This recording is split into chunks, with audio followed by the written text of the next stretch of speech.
So alive. And I'm here at Disney's Animal Kingdom. It's their 20th anniversary, and this morning I've been going around with some of the keepers, really impressed by the way the animals are kept and the size of the enclosures, and B, the real passion for their work that the keepers have. And it's very clear that Animal Kingdom is making a huge difference in raising awareness for all the millions of people who come to visit each year, and that these keepers with their stories and their interaction with the public do a super job.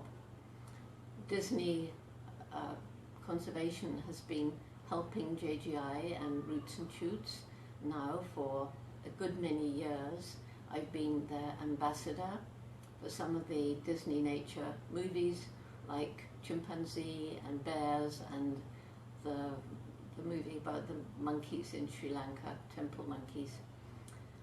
And you know, the help that Disney Conservation Fund has given to us is really quite considerable. First of all, they are helping Roots and Shoots in 14 countries and supporting a number of our programs around the world. That's tremendously important for some countries who find it hard to fundraise. It's actually keeping them going, places like South Africa and Hong Kong and so on. But Disney is also helping in conservation efforts.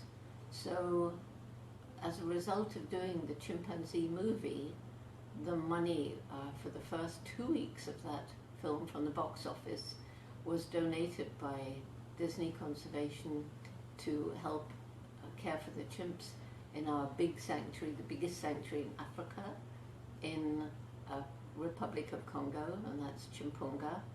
So looking after the orphan chimps there, mostly orphaned by the bushmeat trade, of course. But in addition to that, we have the only rehabilitation program for mandrills in Africa. And mandrills are those amazing baboon creatures with the strange faces, blue and red and yellow beard, and they're the most magnificent, extraordinary, unlikely kind of animals. And they've been going back into the wild now for about over a year. And the first baby that was born to a female who had gone out into the wild was named Disney in recognition of that help that we had from them. And Disney's also supporting the CAP program, that's Conservation Action Plan, in the Republic of Congo, DRC.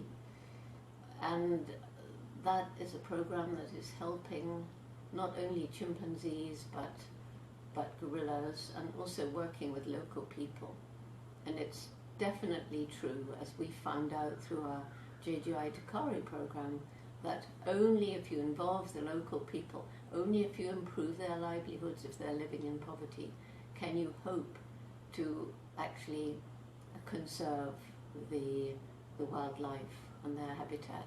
Because if you're starving and there's an area of lush forest and you've destroyed your forest and it's just bare hills and the soil is over-farmed and infertile, and you're right next door to this lush place, it's going to be very, very difficult to stop people moving in, because they're trying to keep alive. They're trying to find another bit of land to grow their food on.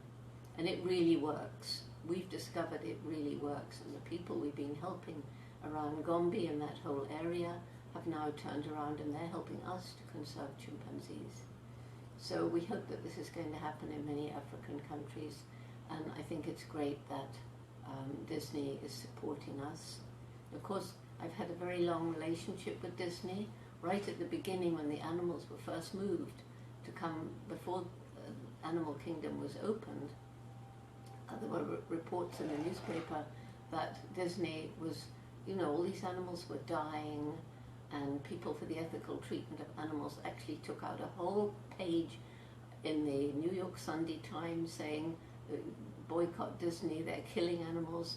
In fact, I knew Rick Baranji, who was in charge of the animal program, and he brought me here, and I realized that very, very few animals, compared with most movement of animals were killed, enormous care was taken, and so I became a spokesperson for Disney, telling people not only did very, very few animals die, and that always happens, it was accidental, but in addition, the conditions they have here are pretty super. If I was a wild animal living in captivity, this is one of the places I would certainly want to be. And so it's been a good relationship. It's win-win-win. It's win for JGI and Roots and Shoots. It's win for Disney because they get good PR from Jane, and it's good for the animals. So it's been a very great partnership, and we work well together. We share goals, and I hope that this will continue for a very long time. And of course, Mr. H, many of you know Mr. H, and he gets very upset if I don't introduce him. So Mr. H is here. He's 28 years old now. It's lots of celebration right now. Disney's 25 years of conservation, 20 years of conservation. Roots and Shoots, 25 years since we began. JGI is, I think, something like 40 years, and a lot of long-term research, long-term programs, and it's long-term programs that really, really make a difference. So I'm glad that you're all there, watching, listening, whatever, and it's lovely to talk to you all, and do send in questions to JGI. We'll try and answer them, and well, I guess I'll say goodbye.